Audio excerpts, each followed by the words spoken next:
Hi అండి, అందరికీ నమస్కారం. ఈరోజు ధనుర్మాసం తిరుప్పావైలో 8వ రోజు అనమాట. ఈ 8వ పాసురం 6వ పాసురం నుంచి 10 పాసురాల వరకు, అంటే 15వ పాసురం వరకు కూడా గోదాదేవి చెల్లులతో కలిసి పూలను సేకరిస్తూ పల్లె వాతావరణాన్ని వర్ణించే అంశాలు ఉంటాయన్నమాట. మరి ఒక్కొక్క రోజు ఒక్కొక్క వర్ణనతో గోపికలను నిద్రలేపుతూ ఉంటాయి. మరి పక్షుల కిలకిల రావాలు, రంగురంగుల పూలు, వెన్నను చిలికినప్పుడు వచ్చే సంగీత ధ్వనులు, మరి ఆలమందల మెడలోని చిరుగంటల సవ్వడి, దేవాలయంలో వినిపించే శంఖారావం మొదలైన వాటి వర్ణనలు ఈ 10 పాసురాల్లో కూడా ఉంటాయన్నమాట. మరి ఉదయాన్నే గోదాదేవి ఒక్కొక్కరింటికి వెళ్ళి తన చెల్లులను తట్టి లేపుతూ వారిని నదిలో స్నానానికి సిద్ధం చేస్తుంది. విష్ణువు యొక్క అవతారాలను కూడా పొగుడుతుంది. మరి మంచు బిందువులు కురిసిన గడ్డిని తినేసిన ఆలమందలు నెమరు వేసుకుంటూ ఉరకలు వేస్తూ ఊరు దాటి వెళుతున్నాయి. చీకట్లు తొలగి ఉదయభానుడు వచ్చేలోగానే యమునలో 3 మునకలు వేసి మనం పూజకు సిద్ధం కావాలి. ఈలోగా ఈ చిన్ని కన్నయ్యని కూడా లేపాలి అని చెప్పి గోదాదేవి గోపికతో చెప్తుంది. మరి ఈ ధనుర్మాసం 4 రోజులు కూడా విష్ణువుని స్తుతిస్తూ ప్రతిదినం గోదాదేవి రచించిన పాసురాలను వైష్ణవాలయాల్లో పాడతారనమాట. ఈరోజు ధనుర్మాసంలో 8వ పాసురం.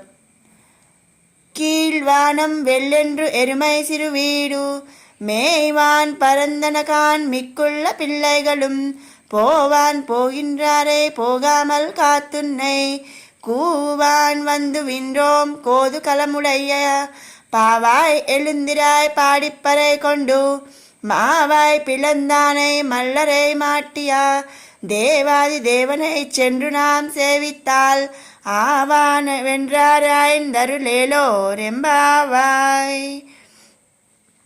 అంటే ఇది ఏంటంటే, తూర్పు దిక్కున ఆకాశం తెల్లవారింది, గేదెలు మేయటానికి విడవబడ్డాయి, అంటే విడిచేశారు. అవి మేతకై స్వేచ్ఛగా తిరుగుతున్నాయి. తోటి గోపికలందరూ కూడా శ్రీకృష్ణుడు రావడానికి కంటే ముందుగానే అతని వద్దకు చేరాలని కోరుకుంటున్నారు. అందరం కలిసి ఇష్టంగా కృష్ణుడి వద్దకు వెళ్ళడం కోసం బయలుదేరాము. మరి వారందరినీ అక్కడ నిలిపి నీ కోసం నేను వచ్చాను, నీకును కృష్ణుడిని చేరుకోవాలని కుతూహలముగానే ఉంది కదా, మరి ఇంకా ఆలస్యం ఎందుకు?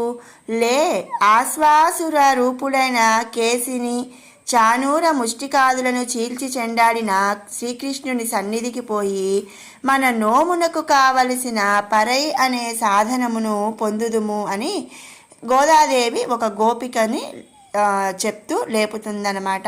మరి కృష్ణుడి కంటే ముందుగానే మనం అతడి వద్దకు వెళితే సంతోషంగా మన కోరిక నెరవేరుస్తాడు. రండి అంటూ మరో గోపికను గోదాదేవి నిద్ర లేపింది.